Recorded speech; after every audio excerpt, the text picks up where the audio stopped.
갈라디아서는 우리 모두가 갈망하는 주제를 다룹니다. 13절을 함께 읽을 텐데요, 이 말씀 한번 읽으실 때 여러분이 정말 갈망하는 단어가 뭔지를 한번 보십시오. 특별히 요즘 여러분이 뭘 갈망하고 있는지 생각하면서 한번 이 말씀을 읽어보겠습니다. 시작. 형제들아, 너희가 자유를 위하여 부르심을 입었으나 그러나 그 자유로 육체의 교회를 삼지 말고 오직 사랑으로 서로 종노릇하라. 여러분, 잠깐 이 말씀을 읽었는데요, 여기 안에서 여러분이 요즘 갈망하는 주제를 발견하셨습니까? 갈라디아서는 특별한 별명을 가지고 있는데요, 그리스도인의 자유에 대한 대헌장이라는 그런 별명을 가지고 있는 그런 책입니다. 자유. 여러분, 혹시 이 자유에 대한 단어를 특별히 요즘 갈망하고 있는 분 계십니까? 오늘 아마도 이 자유라는 주제는 모든 인간이, 인류가 온 역사를 통해서 가장 갈망하는 주제 중에 하나일 것입니다. 그런데 이 자유, 갈라디아서가 말하는 이 자유가 무엇으로부터의 자유인가 라는 것을 한번 생각해 봐야 할 것입니다. 모든 그리스도인들은 아마도 당연히 성경에서 말하는 자유는 죄로부터의 자유다라고 이렇게 생각할 거예요. 맞아요, 그러한 자유가 있습니다. 그런데 갈라디아서에서는 1차적으로 죄에 대한 자유를 말하는 것이 아닙니다.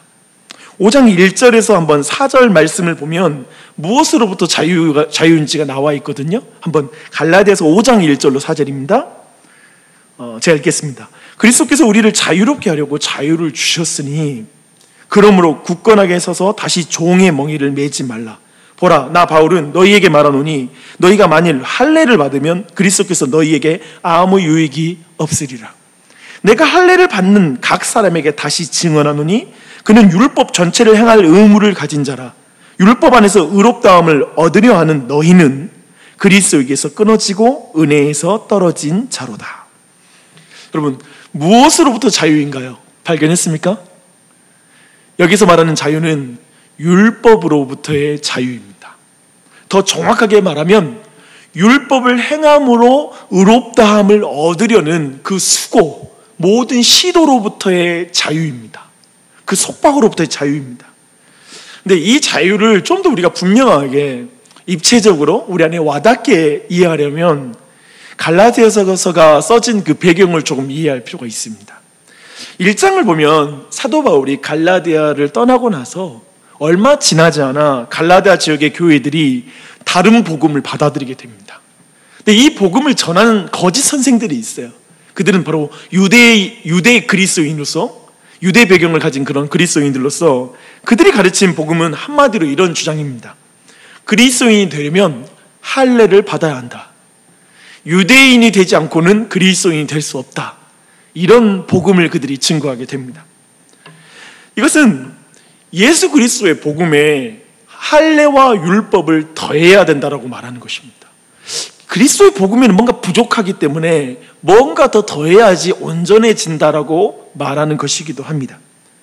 세상에는요, 섞으면 좋은 게 있습니다. 뭐가 좋은가요? 비빔밥?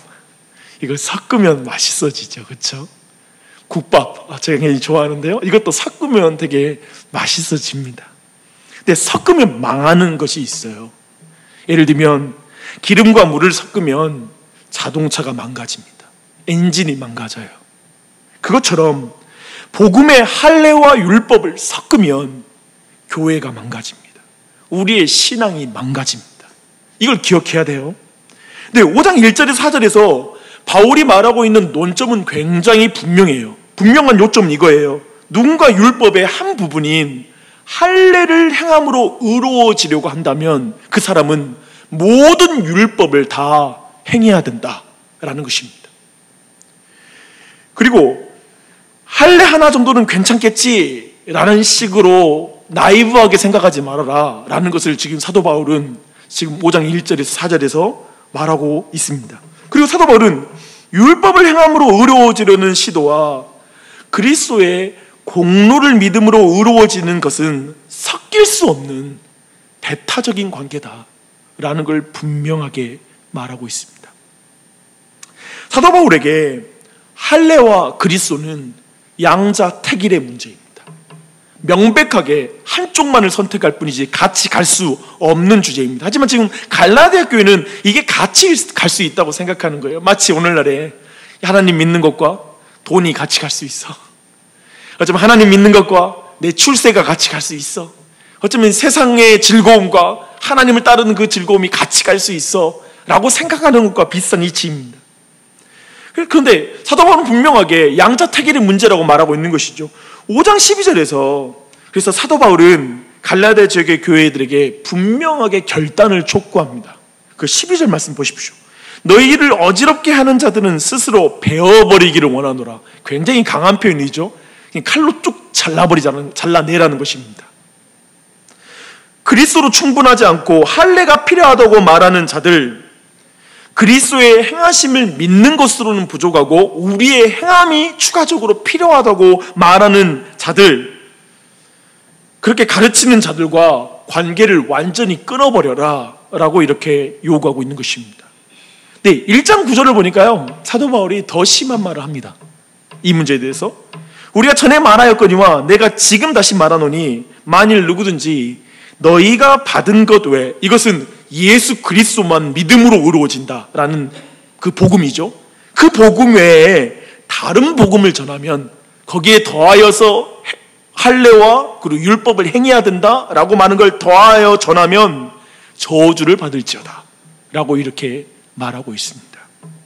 주 안에 사랑하는 여러분, 여기서 우리가 좀 더 분명하게 정리하고 가야 될 게 있어요.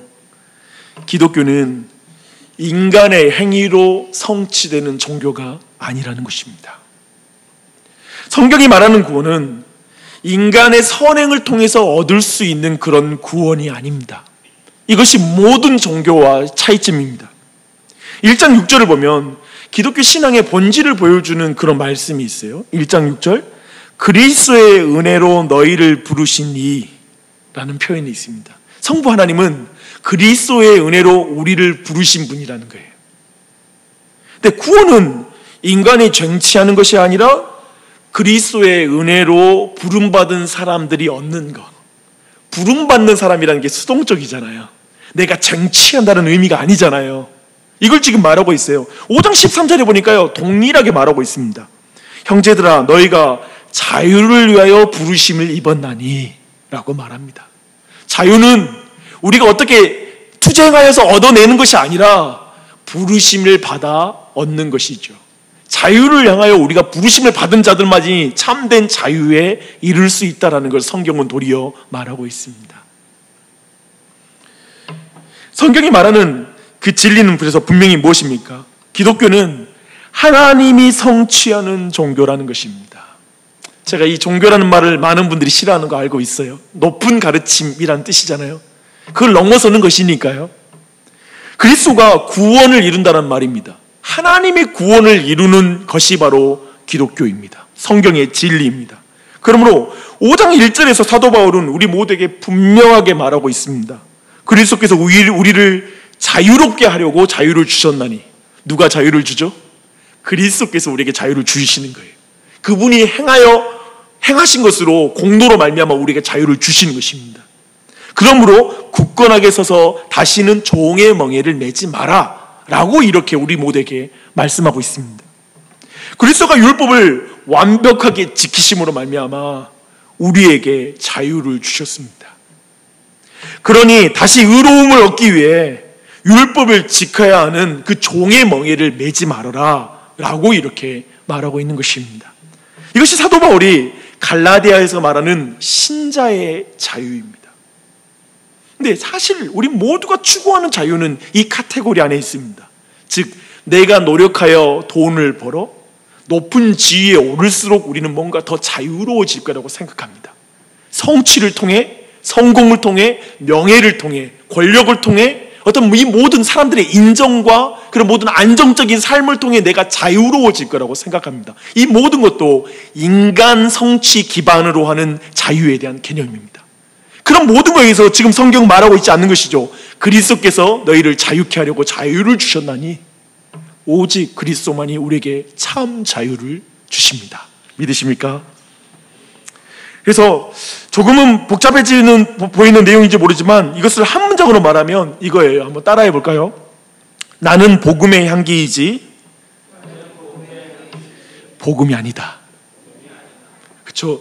우리는 복음이신 예수 그리스도, 그분이 행하신 일반이 복음이죠.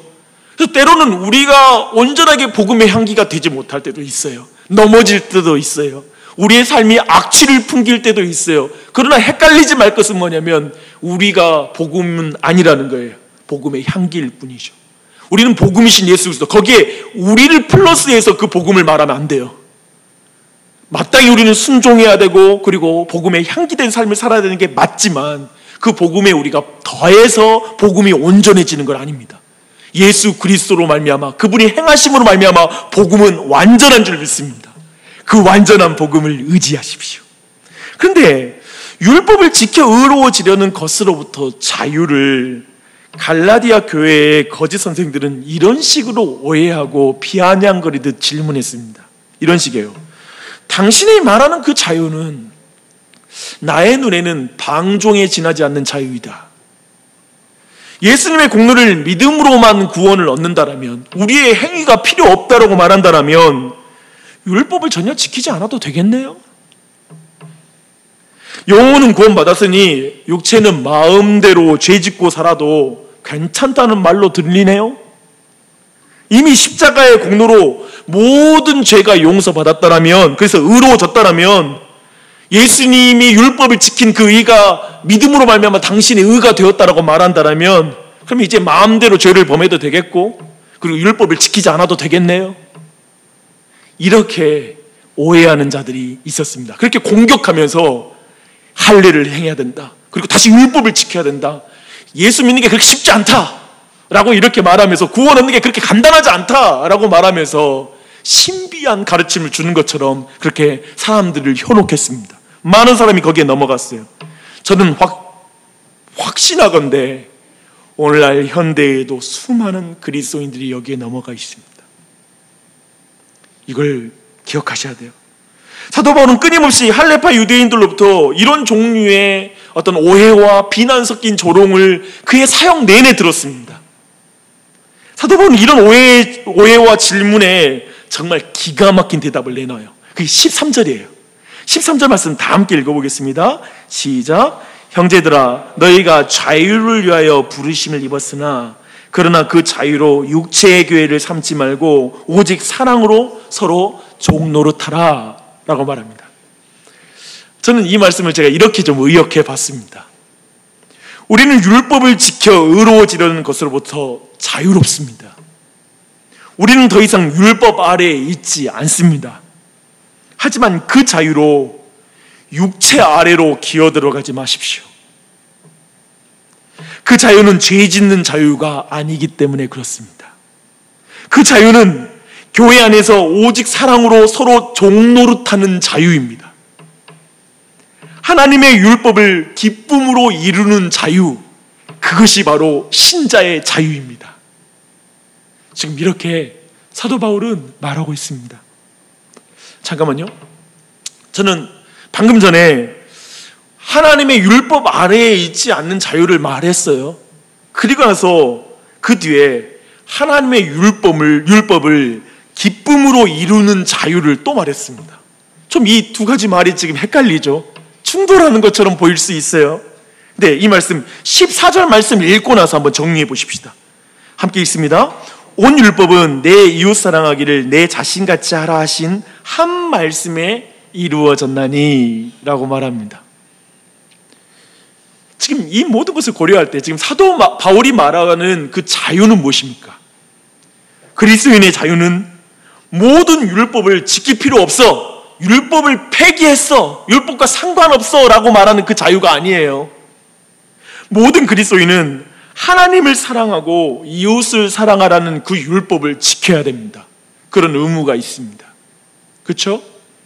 그렇다면 신자의 자유는 뭐냐면 하나님의 사랑을 받기 위해, 하나님의 은총을 받기 위해서 율법을 완벽하게 지켜야 한다라는 속박으로부터의 자유, 구원받기 위하여 율법을 내가 완벽하게 지켜야 된다라고 하는 그 속박으로부터의 자유, 이게 지금 갈라디아서에서 말하고 있는 자유에 대한 개념입니다.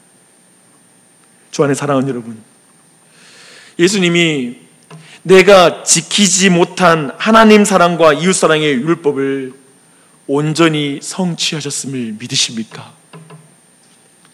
이것을 믿어야 돼요. 왜냐하면 우리는 하나님 사랑, 이웃 사랑의 율법을 온전하게 지킬 자가 아무도 없습니다. 내가 예수님의 공로를 믿을 때 예수님이 그 모든 율법을 온전하게 지키심으로 말미암아 얻으신 그 의를 나에게 주시는 거예요. 나에게 전가해 주시는 거예요. 전달해 주시는 거예요. 그래서 우리 모두는 예수 그리스도를 믿음으로 말미암아 예수님과 함께 모든 율법을 지킨 자로 인정받게 되고, 그로 말미암아 의롭다 여김을 받는 칭의를 받게 됩니다. 의롭다 여김을 받는 거예요. 이 은혜를 우리 모두가 받은 줄 믿습니다. 이 말은 뭐냐면, 모든 신자들을 향한 하나님의 사랑은 변치 않는다라는 것입니다. 말씀에 순종한다요, 예수 그리스도를 통한 하나님의 사랑이 더해지는 것도 아니고, 내가 때로는 죄 가운데 실패하고 넘어진다 하여 예수 그리스도 안에서 내게 주신 하나님의 사랑이 감하여지지 않는다라는 것입니다. 저는 이 은혜가, 이 내용이 여러분 모두에게 큰 감격이 되기를 축원합니다. 여기에 우리 가슴이 감격해야 돼요. 이것이 우리의 가슴을 뛰게 만들어야 돼요. 그리고 오늘도 맞습니다. 어쩌면 한 주 내내, 그리고 지난 몇 달 동안, 긴 시간 동안 하나님 앞에 내가 사랑받을 자격 아무것도 없다라고 하는 그 사람, 그래서 온통 자신의 문제와 자신에게 온통 시야가 집중되어서 정말 외부로부터 오는 이 예수 그리스도의 사랑, 변치 않는 사랑에 대한 눈이 멀어버린 영혼들이 있다면 눈이 열려서 그 하나님의 사랑을, 변치 않는 사랑을 보는 그 은혜가 있기를 바랍니다. 저는 하나님의 사랑이 외부에 있어서 얼마나 감사한지 모릅니다. 저기 항상 그렇게 사랑이 그 자리에 있기에 감사합니다. 이 은혜가 여러분 모두에게 넘치길 바랍니다. 그래서 이렇게 그리스도의 사랑 안에서 자유해지면 그리스도인은 하나님의 뜻을 행하고 싶어져요. 왜냐하면 사랑을 이미 받았기 때문에 그래요. 하나님의 뜻대로 이웃사랑을 자원해서 기쁨으로 순종하고 싶어져요. 행하고 싶어져요. 이게 하나님의 사랑을 받았을 때 나타나는 현상입니다. 그런 거 있잖아요. 누군가 나를 너무나 사랑해주고 나를 존중해주고 나를 향해서 변치 않게 나를 신뢰해준 사람을 만나면 나도 그 사람에게 그냥 빠져버리잖아요. 나도 그렇게 해주고 싶어지는 마음이 우리 마음에서 막 일어나잖아요. 아마도 우리 모두에게 그리스도의 사랑이 이렇게 실질적으로 우리에게 와닿고 살아있는 거라면 우리 마음에서 주님이 기뻐하신 일을 하고 싶어하는 마음이 우리 안에 지금 있을 거예요. 그리고 그 사랑이 다시 한번 내 안에 회복되기를 막 갈망할 거예요. 바로 그것이 있는 거예요. 그래서 사도 바울이 말하는 그리스도인의 자유는 하나님을 사랑하는 동기로 이웃 중심의 사랑을 실천하는 자유입니다. 이게 놀라운 변화예요. 신자의 자유는 결코 율법과 상관없이 죄를 짓는 자유가 아니라 도리어 하나님의 뜻을 이루는 자유, 그게 바로 신자에게 주어진 하나님의 자유라는 것을 갈라디아서는 지금 말하고 있습니다. 근데 흥미로운 게 있더라고요. 말씀 천천히 보는데 내 이웃을 내 몸과 같이 사랑하라 라는 게 지금 율법의 한 요약이잖아요. 근데 그것을 사도 바울이 갈라디아에서는 다르게 말해요. 서로 종노릇하라 라는 이걸로 바꿔요. 근데 사실 이 말은 동전의 양면과 같게 동일한 내용을 다르게 설명하는 것이거든요. 근데 하지만 분명히 이 안에 결이 다른 거예요. 그리고 뭔가 강조점이 다르게 보이더라고요. 한번 더 살펴보시게요. 내 이웃을 내 몸과 같이 사랑하라 라는 이 말씀은 마태복음 7장에 여기에 대한 해설적인 말씀이 있어요. 무엇이냐면 무엇인지 남에게 대접을 받고자 하는 대로 너희도 남을 대접하라. 이것이 율법이요 선지자니라 라는 말씀을 주님이 말씀하십니다. 그렇죠? 이 말씀과 동일한 말씀이죠. 그렇죠? 이 말씀 왠지 내 편에서 보는 형제 사랑을 말하는 말씀, 즉 내 자신이 대접받고 싶은 대로 남에게 대접하라. 내 편에서 보는 형제 사랑이라는 그 결이라면 이제 서로 종노릇하라 라고 하는 이 말은 상대편에서 보는 형제 사랑이라는 결로 우리는 읽을 수 있을 것 같습니다. 동정의 양면과 같은 말씀이죠. 그런데요, 서로 종노릇하라라는 이 명령은 결코 사람의 말씀으로는, 사람의 힘으로는 행할 수 없는 명령입니다. 우리의 육체의 본성과 너무 달라요. 사람은 철저하게 자기 중심적이에요. 아실 거예요. 부부 사이에도, 부모와 자녀 관계에서도, 그리고 교회 안에서도 우리는 얼마나 자기 중심적인지 몰라요. 이걸 극복한 사람이 어디 있겠어요? 그렇죠? 사실 이웃을 사랑하라는 명령을 순종하지 못한 것이 인류의 역사 아닙니까? 뭐 이웃이 문제입니까? 이 이웃에는 부부관계도 포함되고 첫사람 아담과 하와도 서로를 미워하고 사랑하지 못한 것 아닙니까? 도리어 우리는 타인을 무시하거나 방치하거나 학대하는 세상 속에 살아가고 있습니다. 심지어 교회 안에서도 무서운 미움과 반목들이 일어나는 걸 우리는 쉽게 경험할 수 있습니다. 우리가 말하는 자유도 바로 어쩌면은 우리가 말하는 자유라는 개념도 다른 사람 무시할 수 있는 자유? 그리고 힘과 권력, 돈을 가지고 싶은 이유도 뭐냐면 다른 사람 무시하고 살 수 있는 그 힘을 얻고 싶어서 그런 것 같아요. 그렇지 않아요? 남들에게 아쉬운 소리 하지 않고 사는 거, 그게 자유잖아요. 이 땅에서 사람들이 생각하는 자유 말입니다. 남들 좀 무시하고 살 수 있는 거. 사실 누군가에게 잘 보이는 이유는 뭔가 그 사람과 거래 관계에 있기 때문에, 얻어야 할 것이 있기 때문에, 어떤 관계 안에 묶여 있기 때문에 그렇게 잘하는 것일 수 있잖아요. 자기중심적인 이 세상에서 말입니다. 그렇게 본다면 이 세상에 말하는 건 다른 사람을 신경 쓰지 않고 나만 보는 것을 자유라고 말하는 것 같아요. 나만 보는 것, 상대를 깊이 보살피는 자유, 이것을 우리는 자유라고 말하지 않아요. 얽매임이라고 하죠. 나도 애들 다 키워놓고 좀 자유롭게 되고 싶어 라는 건 뭐냐면 애들 그만 보고 나를 보고 살고 싶어 라는 말, 그게 자유라는 개념이라고 사용하는 것 같습니다. 그렇죠? 이렇게 뒤틀린 세상에서 오늘 성경이 말하는 건 뭐냐면 서로 종노릇하는 자유를 말하고 있거든요. 그러니까 이게 완전히 세상의 자유, 우리 육체의 본성과는 전혀 다른 자유의 개념인 거예요. 그렇죠? 이것을 우리는 어떻게 이룰 수 있을까요? 서로 종노릇하는 교회, 서로 종노릇하는 부부, 서로 종노릇하는 부모와 자녀, 이런 관계는 어떻게 가능할까요? 매너 있고 예의 있고 적당히 선을 이렇게 지키며 살아가는 것들, 이런 것들은 어느 정도 가능한 것 같아요. 그냥 어느 정도 할 수 있을 것 같아요. 근데 서로 종노릇하는 신앙 어떻게 가능합니까? 제가 요즘 와서 지난 화요일 날 한 목사님이 저희 교회 방문하셨는데, 되게 지난번에 우리 길미란 강성환 목사님, 저희 교회 부부 세미나 오셨던 두 분이 오셔서 다시 한번 만남을 가졌는데, 제가 모든 대화 마치고 나서 지금 계속 내 마음에 있는 게 뭐냐면, 내가 복음대로 살고 있지 못하구나. 그분들의 삶과 저를 비교하니까요, 제가 복음으로부터 진짜 복음을 많이 안다고 생각했거든요. 그리고 복음 설명을 잘한다고 생각했는데 내가 복음을 살고 있지 못하다는 생각이 들더라고요. 근데 오늘 말씀 되게 그런 부분인 것 같아요. 서로 종노릇하는 신앙, 말이 좋지요. 서로 종노릇하는 교회, 서로 종노릇하는 어떤 믿음, 이게 정말 우리가 보고 내가 그렇게 살아내는 신앙입니까? 참 먼 이야기일 수 있어요. 자기 중심성을 이기고 육체의 본성을 이기고 어떻게 그런 삶을 살 수 있을까라는 그런 질문을 하게 됩니다. 근데요, 그것이 16절의 말씀, 그 말씀을 통해 우리가 가능해요. 우리 함께 말씀 읽어볼게요. 시작. 내가 이르노니 너희는 성령을 따라 행하라. 그리하면 육체의 욕심을 이루지 아니하리라. 16절은 서로 종노릇하는 삶, 이 일을 가능하게 하는 게 뭐라고요? 성령을 쫓는 삶을 통해, 성령님을 통해 그 일이 가능하다라고 말씀하고 있습니다. 그래서 성령님을 통해서 서로 종노릇한 삶, 이웃을 사랑하는 삶, 율법을 이루는 삶이 가능하다. 돕는 자가 있다라고 말하고 있고요. 또 방해자가 있어요. 방해자가 뭡니까?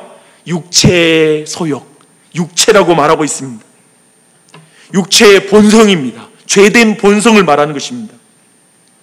분명히 우리 안에 이 돕는 분과 그리고 우리 안에 이 방해자가 사이에서 우리 내적인 갈등이 있습니다. 우리는 이 갈등을 지난주에 로마서 7장 말씀을 통해서 그 내용들을 살펴볼 수 있었습니다.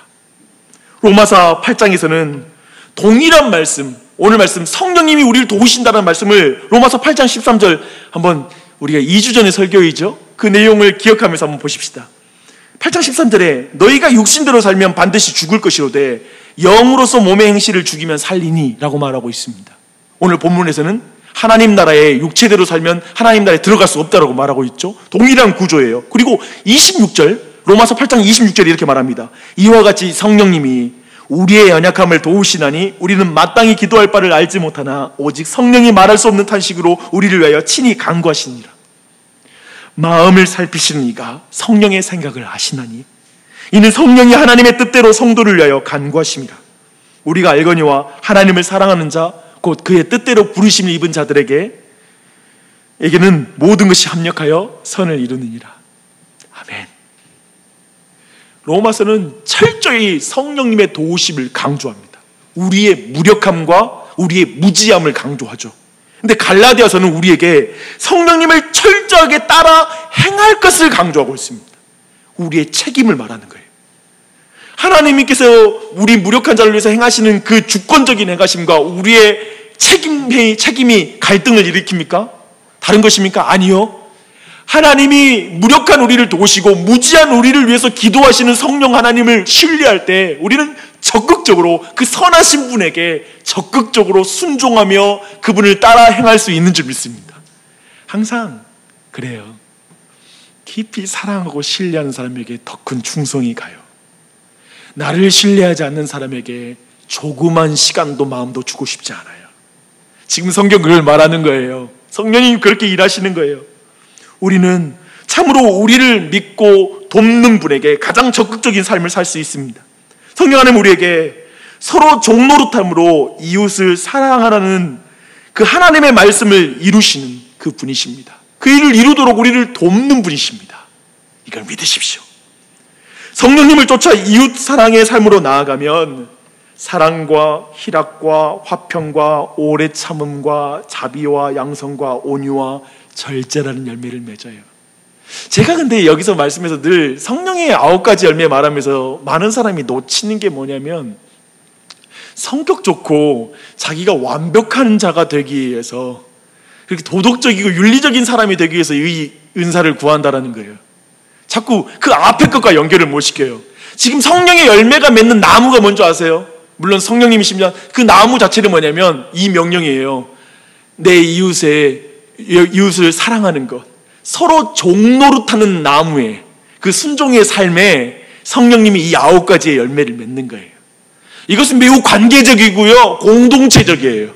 성령님의 열매는 나 혼자 살면서 내가 만지작거리면서 행복해하는 그런 종류가 아니라요, 공동체 안에서 빛나고 아름답고 사람들을 세우고 하나님의 나라를, 거룩한 하나님의 나라를 만들고 예수님을 닮아가게 만들고 온전한 교회를 이루게 만드는 그 성령님의 열매인 줄 믿습니다. 바로 그 열매를 맺는 것이죠. 종노릇하기 위한 나무에 맺히는 열매, 그게 성령님의 열매예요. 할렐루야.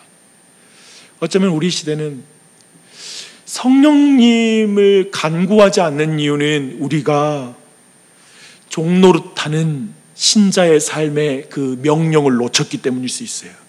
여러분, 성령님이 소중하세요? 정말 여러분, 성령님의 능력이 필요하세요? 그 능력이 없이는 도저히 살지 못할 것처럼 절망적이세요? 만약 여러분이 그러한 마음을 갖는다면 여러분은 하나님의 이 명령을 기억하는 사람이에요. 나는 예수님을 닮아가야 돼. 난 정말 교회를 그리스도의 영광이 드러나는 그런 교회로 섬기고 싶어. 난 예수님 닮음으로 교회를 섬기고 싶고 다른 사람을 세우고 싶어. 나는 다른 사람의 종노릇하는 자로 살아야 돼. 이 사명을 가진 사람은 성령님의 그 열매, 성령님의 도우심을 간절히 구할 수밖에 없고요, 성령님의 그 도우심을 입어서 이 9가지의 열매를 맺힐 줄 믿습니다.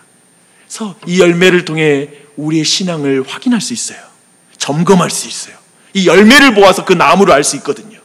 그래서 우리는 그렇게 여러 가지를 보면서 자신에게 그런 열매가 있는지를 다시 한번 덜어보십시오. 사랑과 내 서로 종노릇하는 그 명령을 따르다 보면 내게 사랑 없는 게 느껴져요. 제가 정말 요즘 배워요. 내가 진짜 사랑이 없구나. 그리고 그 성령님의 그 종노릇하는 삶은 그 말씀에 순종할 때 기쁨이 맺혀요. 놀랍게도 굴욕적인 삶이 아니에요. 성령님이 놀라운 기쁨을 우리에게 주세요.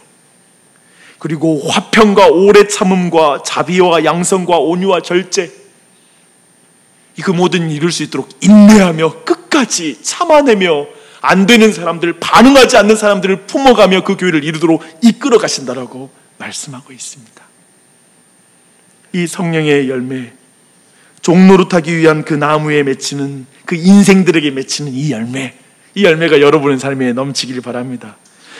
그리고 나서 육체 열매가 나오잖아요. 수없이 많은 음란과 탐욕과 이런 모든 내용들이 나오죠. 이것들은 사실 뭐냐면 나를 다른 사람들 위에 세울 때 맺힌 열매입니다. 내 느낌, 내 감정, 내 욕심, 내 지위, 내 평가, 이런 모든 게 더 중요한 사람들에게 맺히는 열매. 다른 사람의 종이 되고 싶지 않고 다른 사람 위에 군림하고 싶고 내 감정이 우선인 사람, 내 욕망이 우선인 사람, 그런 게 맺혀지는 게 바로 육체의 열매입니다. 근데 사람은 이 두 가지 중에 하나의 열매를 맺히게 돼 있어요. 지금 성경에서 말하고 있는 한 가지 내용은 뭐냐면 두 개가 뭐냐면 모든 인간은 종인데 육체의 종이 되든지 성령의 종이 되든지 서로 형제의 종이 되든지 서로 위에 군림하든지 그 길밖에 없다라는 걸 말하고 있는 것입니다.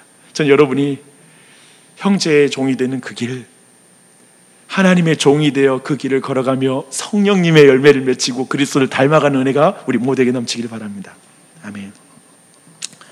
제가 이번 주에 다엘이 이 자리에 없어서 하는 말인데, 우리 다엘이에게 이틀 전에 제가 매로 훈계를 했습니다. 왜냐하면 요엘이 우리 동생하고 관계를 하는데 순간순간 이 녀석이 툭툭 동생을 치는 거예요. 그래서 계속 제가 언젠가 저것 좀 바로잡아 줘야 되는데 라고 생각하다가 매를 때리고 훈계를 했습니다. 그때 제가 이렇게 가르쳤어요. 내가 동일하게 당한다면 속상해야 할 행동을 동생에게 하지 마. 그랬거든요. 왜냐하면 잘 못 깨달으니까. 너가 그렇게 행동한다고 해서 내가 너한테 그렇게 툭툭 치면 너가 기분이 어떻겠어? 너 싫겠지. 좀 오늘 말씀에 대접받고자 하는 대로 남을 대접해라 라고 말하는 그 말씀, 이웃사랑의 말씀이잖아요. 어쩌면 자신 편에서 보는 형제 사랑의 내용들을 이렇게 가르쳐 줬습니다. 그렇게 하고 나서 저녁에 매를 때리고 나서 또 애가 울고, 그리고 나서 훈계하고 다 하고 나서 마음이 속상해서 같이 거실에서 같이 누워서 잠을 잤어요.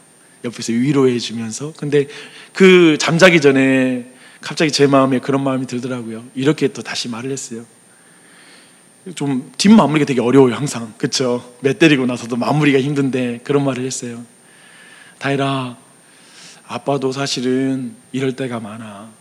아빠는 행동으로 다른 사람 때리진 않는데 다른 사람이 들으면 그 속상해할 말들을 하는 것 같아.